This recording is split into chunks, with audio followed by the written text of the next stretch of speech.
3 taïkonautes chinois viennent de rejoindre la station spatiale Tiangong-1, elle aussi made in China, pour un séjour qui durera 90 jours. L'équipe est formée de Ni Haisheng, 56 ans, vétéran du voyage en espace, de Liu Boming, 54 ans, pilote d'élite et membre de la mission Shenzhou 7, et de Tang Hongbo, 45 ans, qui a effectué 11 ans d'entraînement avant de gagner un billet d'embarquement, une première dans sa vie. Pour la Chine, c'est une étape décisive de la mission spatiale d'envoyer ces hommes dans son propre laboratoire situé à plus de 350 km au-dessus de la Terre pour accomplir des tâches à l'intérieur du vaisseau, mais aussi en dehors. Au programme 2 marches spatiales ou sorties extravéhiculaires et de délicates installations d'équipement en orbite au quartier général. Le lancement réussi a immédiatement fait la une du monde.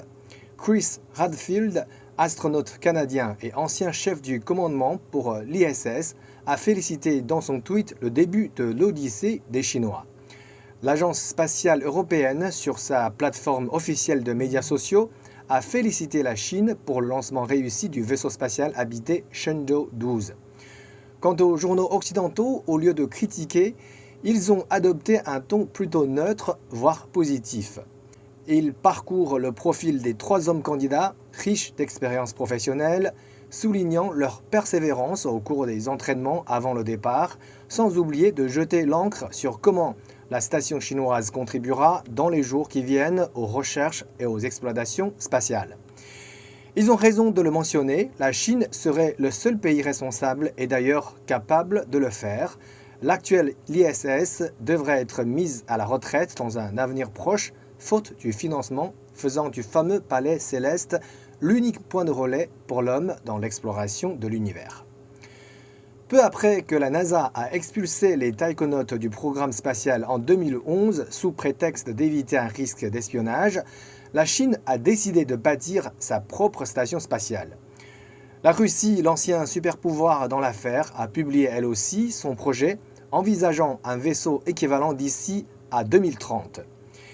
L'image au-dessus de nos têtes serait bientôt redessinée.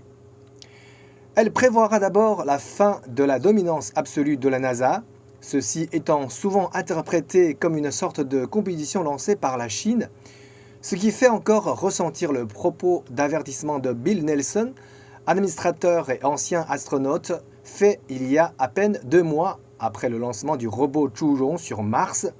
Prenez garde aux Chinois car ils sont des rivaux agressifs. Mais l'avenir nous dira si c'est vraiment le cas. La Chine est toujours bienveillante à partager les données et les résultats qu'elle récolte aux scientifiques du monde entier et elle serait ravie d'accueillir les collègues d'autres pays afin de la rejoindre dans la CSS. Ce futur relais nous présentera également une autre possibilité d'explorer l'univers. Fini les actions guidées par les États-Unis qui ont le droit de veto pour décider avec qui travailler, mais plutôt un mode de coordination et de coopération fondé sur une idée de l'intérêt commun pour les êtres humains. D'inviter les autres pays au jeu et de regrouper les astronautes les plus compétents. Cela correspond parfaitement aux exigences des affaires spatiales, du pragmatisme et du sérieux. L'univers, ce n'est pas comme la Terre, il n'y a surtout pas la place pour la politique.